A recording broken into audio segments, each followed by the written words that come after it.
Hello everyone, welcome back, and you are watching my YouTube channel Technical World. Two-factor authentication is basic for security. Did you guys know that you can actually use WhatsApp for the same? Yes, you can actually use WhatsApp and log into Instagram. How you enable that? Let me show you. And before start, please don't forget to subscribe. First of all, make sure that Instagram app is up to date. Then launch Instagram and tap on your profile icon. Then tap three lines in the top right corner and tap on settings and tap security. Now tap two-factor authentication. Now enable WhatsApp.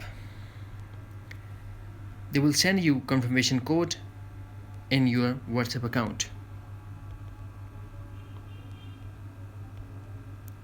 Open WhatsApp.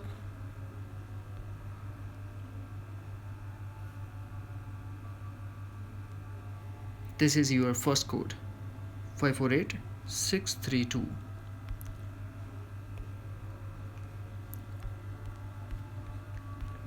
Now tap next.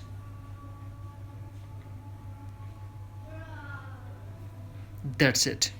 Hopefully friends, you found this video helpful, so please don't forget to subscribe, like and share with your friends and family. Thanks for watching. Take care. Bye bye.